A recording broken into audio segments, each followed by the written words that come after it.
What are the advantages of shooting RAW?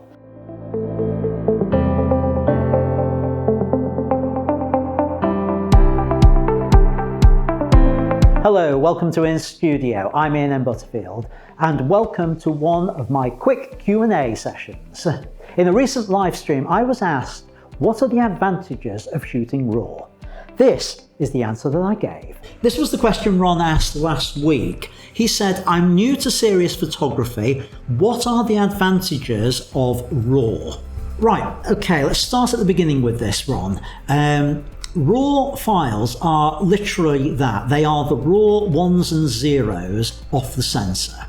It is basic data. It's not actually an image at that point. It's just information to construct an image. And what happens in your camera? The camera gathers that information and then it converts it into an image that you can see. Now, the camera makes a reasonable job of it most of the time when it produces that JPEG file that you can actually see. But by shooting with the RAW file, it allows you to take over that control of how it's processed. Now you see the images that I've been editing in the 3-minute challenge, those have all been RAW files. So what's the advantage of doing it myself? Well, you've got more scope with it, with the data that the camera's capturing. There's more information there. It means that edits are more tolerant of changes. You've got more information in the dark areas of the image and in the light areas of the image. You have larger, what's called a larger dynamic range. You've got a bigger range of information in there. And you can do a lot more with it. Now, here's the thing to think about between RAW and JPEG. A RAW file might be 30 times larger than the corresponding JPEG. That means effectively the camera is throwing away a huge amount of information about that image. So if you want the quality, you really need to go to a RAW file. The downside of shooting RAW is it is just data. You need to process it in some bit of software like Lightroom, something along those lines. And you'll see this. I'm always playing around with Lightroom, and there's usually a Lightroom bit in each of these live streams.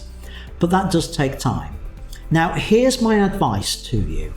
If you don't shoot RAW at the moment, start shooting RAW plus JPEG. The advantage of doing that, it means that if you're happy with the JPEG that you're getting out, fine, you can go with it. But if there are some that you're unhappy with or need that little bit of extra work on, you can go to the RAW file.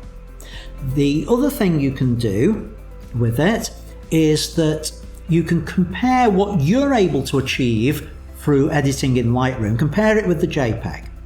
And when you first start editing, you'll find that you struggle to get something that's comparable to that JPEG. After a while, you'll get the same as the JPEG. And then after a little while beyond that, what your edits will be better than the JPEG that the camera will produce. And you will prefer those edits. And at that point, you will probably find, you'll start thinking, why am I ever saving the JPEGs? I very, very rarely shoot RAW plus JPEG these days. There are certain instances I will do it. Usually, if I'm doing something like a live event where I've got to show the images within minutes and I haven't got time to process them, I'll shoot both. But for most of the time, I've got far better quality by shooting with RAW. I've got far better dynamic range for editing the images. That's the range of brightnesses that the camera can see. So it gives me the best quality possible image that's available. I hope you found this video on shooting RAW helpful. If you did and you want more advice on how to improve your photography, make sure you hit that subscribe button and click the bell for updates for future videos. You can also watch one of the videos that's on the screen now, which will also help you with your photography. And until next time, keep making great photos, and I'll see you in the next video. Bye for now.